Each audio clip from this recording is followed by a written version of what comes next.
Hi friends, how are you keeping? I think you are keeping well. Today I am going to teach you how to form some useful sentences. How to form some useful sentences in our day-to-day life. We use in our day-to-day life. මම අද ඔයගොල්ලන්ට උගන්වන්න යන්නේ අපි එදිනදා ජීවිතයේ භාවිතා කරන ප්‍රයෝජනවත් වාක්‍ය ටිකක් වාක්‍ය කීපයක් ගොඩනගා ගන්න ආකාරය. අපි දන්නවා ඉංග්‍රීසි භාෂාවේ තියෙන සමහර වචන ඒ වචන පාවිච්චි කරලා ප්‍රයෝජනට අරගෙන ඒ වචනේ තියෙන ඩිරෙක්ට් මීනින් එකට අමතරව ඒ වචනෙට තවත් වචනයක් එකතු කරලා ඒ වචනට නිපාත පදයක් හෝ නිපාත පද දෙකක් එකතු කරලා විවිධාකාරයේ වාක්‍ය රටා හදා ගන්න පුළුවන්. මම අද ඔයගොල්ලන්ට උගන්වන්න බලාපොරොත්තු වෙන්නේ අන්න ඒ වගේ වචනයක් උපයෝගී කරගෙන ඒ වචනෙට තවත් වචන එකතු කරලා වාක්‍ය කීපයක් ගොඩනගා ගන්න ආකාරය. One such word is the word keep. ඒ වගේ එක වචනයක් තමයි keep කියන වචනය. keep කියන වචනය අපිට ගන්න පුළුවන් verb එකක් හැටියටත් ගන්න පුළුවන් ක්‍රියාපදයක් හැටියට noun එකක් හැටියට ගන්නත් පුළුවන් නාමපදයක් හැටියට. ක්‍රියාපදයක් හැටියට තමයි අපි මේක බොහෝ දුරට පාවිච්චි කරන්නේ. නාමපදයක් හැටියට භාවිත කරන අවස්ථා බොහොමත්ම අඩුයි. ක්‍රියාපදයක් හැටියට ගත්තම what is the meaning of the word keep? මොකද්ද මේ keep කියන වචනේ තියෙන අර්ථය? තියනවා, තියා ගන්නවා, එහෙම නැත්නම් පවත්වාගෙන යනවා. ඒක තමයි මේකේ තියෙන ඩිරෙක්ට් මීනින් එක. අපි මේකේ තියෙන මීනින් එකට වාක්‍යයක් ඉස්සෙල්ලාම හදාගමු. ඊට පස්සේ විවිධාකාරයට වෙනස් වෙන ආකාරයට වචන එකතු කරලා වාක්‍ය ටිකක් හදාගමු. හරි.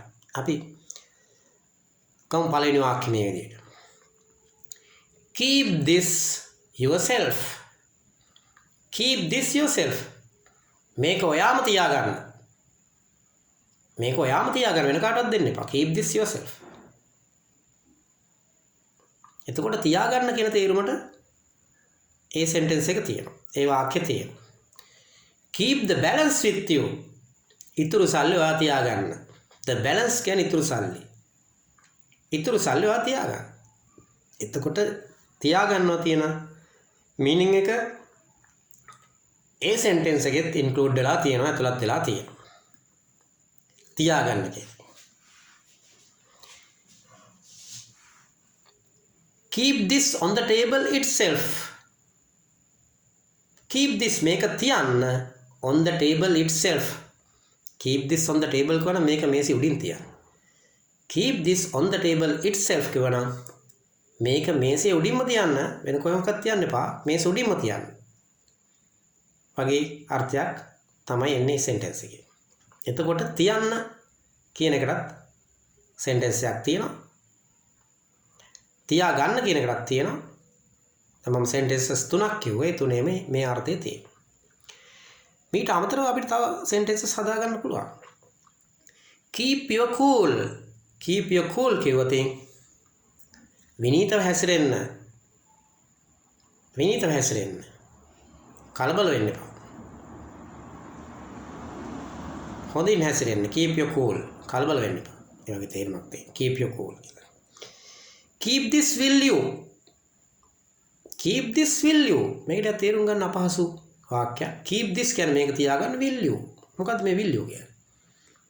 මේ විදිහට අන්තිමට will you කියලා දැම්මොත් keep this will you මේක තියාගන්නකෝ. මේක තියාගන්නකෝ කියන තේරුම එන්නේ. Please keep this will you කිව්වොත් අනේ මේක තියාගන්නකෝ. අනේ මේක තියාගන්නකෝ. එහෙම කියලා ටිකක් බැගෑ පැත්ත ඉල්ලීමක් කරන විදිහට කියන්න පුළුවන්. මේවා පොසිටිව් කමාන්ඩ්ස් හැටියට ගන්න පුළුවන්. විධානයන්. ඇත යන අර්ථයේ විධානයන් positive commands. දැන් මම වාක්‍ය කීපයක්ම ඔයගොල්ලන්ට කිව්වා. මම ආපහු මතක් කරන්න මේ වාක්‍ය ටික. Keep this yourself. මේක ඔයාම තියාගන්න. Keep the balance with you. ඉතුරු සල්ලි ඔයා තියාගන්න. Keep this on the table itself. මේක මේසයේ උඩින්ම තියන්න. Keep your cool. විනීතව හැසිරෙන්න, සනසුන්ව ඉන්න. කලබල වෙන්න එපා වගේ තේරුම් ගන්න පුළුවන් එකට. Keep your cool. Keep this will you. මේක තියාගන්නකෝ. Please keep this will you කියනවා. අනේ මේක තියාගන්නකෝ. ඔය will you කියන වචනේ දාලා අපිට තව වචන හදන්න පුළුවන්. Come will you එන්නකෝ. Tell will you කියන්නකෝ. Eat will you කන්නකෝ. Please දැම්ම. Please eat will you අනේ කන්නකෝ. Please tell will you අනේ කියන්නකෝ. එහෙම කියලා ගන්නත් පුළුවන්. Keep in touch with me. මමත් එක්ක සම්බන්ධය ඇති කරගෙන ඉන්න. සම්බන්ධය ඇති කරගෙන ඉන්න කියන්නේ මාව අමතක කරන්න එපා කියන එක කියන්නේ. touch එකේ ඉන්න. Keep in touch.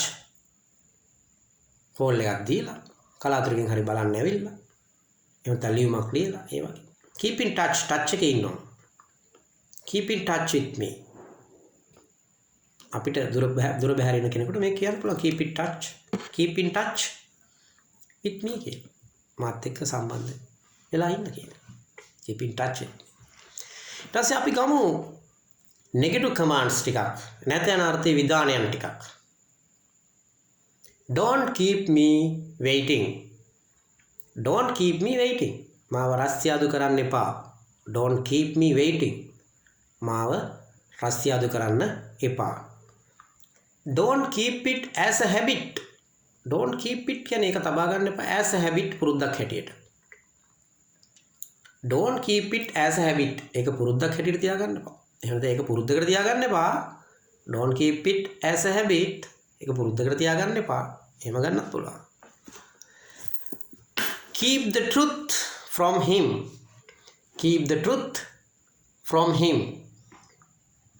එයාට ඇත්ත කියන්න එපා. එයාට ඇත්ත කියන්න එපා. ඇත්ත දැනගන්න තියන්න එපා එයාට.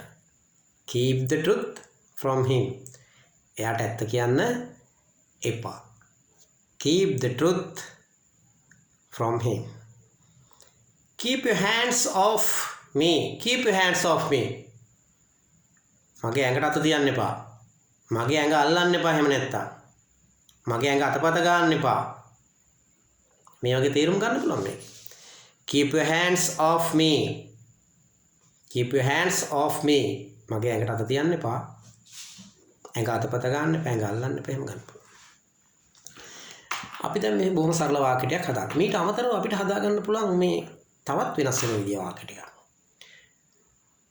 I cannot keep standing here. I cannot keep standing here. I cannot කියන එක ඕනනම් can't කියලා ගන්න පුළුවන්. I cannot keep standing here. මට මෙතනට වෙලා හිටගෙන ඉන්න බෑ. I can't keep doing this. මට මේක කර කර ඉන්න බෑ. මට මේක කර කර ඉන්න බෑ. ඔය keep කියන වචනේත් එක්ක verb එකක ing form එකක් ආවම ක්‍රියාපදයක ing අවස්ථාවක ඊට පස්සේට ආවම කර කර ලිය ලිය බල බල ඒ වගේ තේරුම් එන්නේ. දැන් අපි we can take another example. stir කියන්නේ හැඳි ගන්නවා කලතනවා. keep stirring කියවන හැඳි ගගා ඉන්න. keep stirring about 5 minutes. විනාඩි 5ක් විතර හැඳි ගගා ඉන්න. keep stirring කියවන හැඳි ගගා ඉන්න හැඳි ගගා ඉන්න. ඔහොම හැඳි ගගා ඉන්න. keep doing කර කර ඉන්න. ඒ වගේ තේරුම් ගන්න පුළුවන්. එතකොට I cannot keep standing here. මට මෙතනට වෙලා හිටගෙන ඉන්න බෑ. I can't keep doing this. මට මේක කර කර ඉන්න බෑ. එහෙම තේරුම් ගන්න පුළුවන්. ඊළඟ how is your mother keeping? How is your mother keeping? How is your mother keeping? දැන් කොහොමද ඔයාගේ අම්මට? ඒ කියන්නේ අම්මා නිරෝගීමත්ව ඉන්නවද? සෞඛ්‍ය සම්පන්න හොඳ සෞඛ්‍ය සම්පන්න ලෙඩක් දුකක් නැතුව නිරෝගීමත්ව ඉන්නවද? How is your mother keeping? ඒ තේරුම ඒ අර්ථය ගන්න පුළුවන්. We are all keeping well. We are all keeping well. අපි හැමෝම හොඳින් ඉන්නවා. අපි හැමෝම නිරෝගීමත්ව ඉන්නවා. ලෙඩක් දුකක් නැතුව ඉන්නවා. ඒ වාක්‍ය දෙක අපි ආපහු ගමු. How is your mother keeping? කොහොමද ඔයගොල්ලන්ගේ අම්මා නිරෝගීමත් ඉන්නවද? ලෙඩක් දුකක් නැතුව හොඳින් ඉන්නවද? We are all keeping well. අපි කවුරුත් හොඳින් ඉන්නවා. හොඳ සනීපෙන් ඉන්නවා. ලෙඩක් දුකක් නැතුව ඉන්නවා. එහෙම ගන්න. ඊළඟට මේ keep කියන වචනට අපිට පුළුවන් prepositions ටිකක් එකතු කරගන්න. prepositions 1 or 2 prepositions we can add. අපිට එක නිපාත පදයක් හරි දෙකක් හරි එකතු කරලා වෙනත් අර්ථයක් වෙන විදිහේ වාක්‍ය ගොඩනගා ගන්න පුළුවන්. As an example, keep down. keep down කියන්නේ යටපත් කරගෙන සිටිනවා අඩුවෙන් තබා ගන්නවා. යටපත් කරගෙන සිටිනවා අඩුවෙන් තබා ගන්නවා කියන අර්ථය තමයි keep down වල තියෙන්නේ. sentence එකක් ගත්තොත් keep your voice down. keep your voice down. හිමින් කතා කරන්න. ඔයාගේ සද්ද පොඩ්ඩක් අඩු කරලා කතා කරන්න. keep your voice down. එතකොට keep down කියන්නේ යටපත් කරගෙන සිටිනවා එහෙම නැත්නම් අඩු කරගන්නවා කියන එක. අඩුවෙන් තබා ගන්නවා. තව එකක් ගමු අපි. keep away. keep away කිව්වොත් අපිට ගන්න පුළුවන් ඈත් වෙලා ඉන්නවා. ඈත් වෙලා ඉන්නවා. එහෙම නැත්නම් ඉවතින් තබනවා කියන තේරුම ගන්නත් පුළුවන්. ඉවතින් තබනවා. keep away from him. එයාගෙන් ඈත් වෙලා ඉන්න.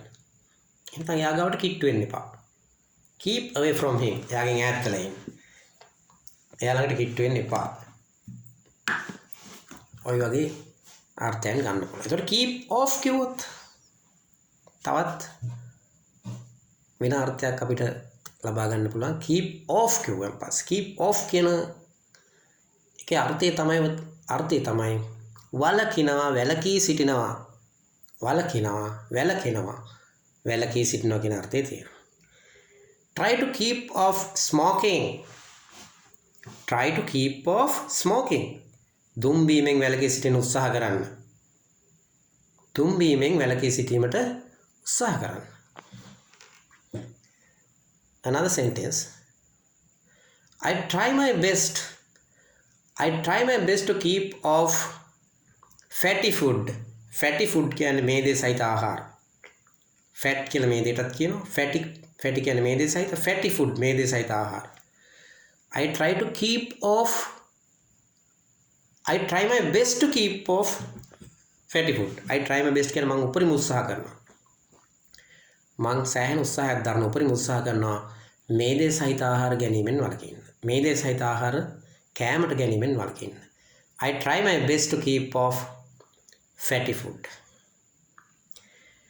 Keep off the grass. This sentence is a very common one. මේක හුඟක්ම සුලභ වාක්‍යයක්, sentence එකක්. මේක අපි දැකලා තියෙන බොහෝ තැන්වල ගහලා තියෙනවා. keep off the grass කියන්නේ තනකොළ පාගන්න එපා.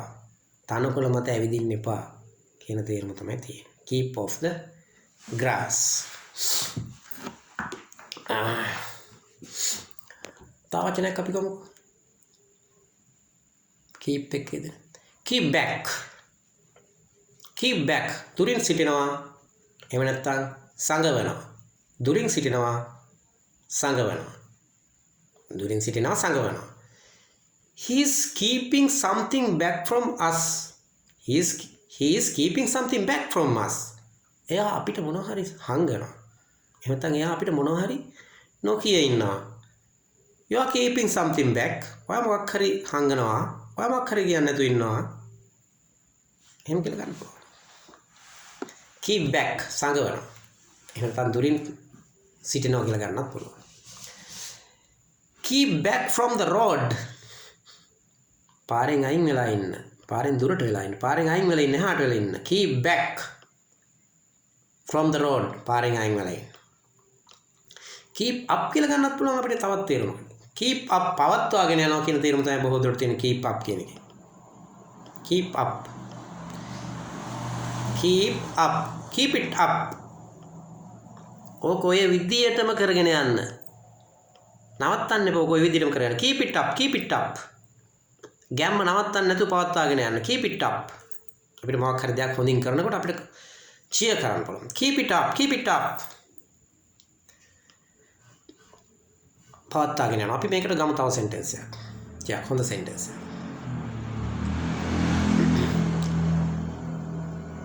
Still they keep up their old traditions.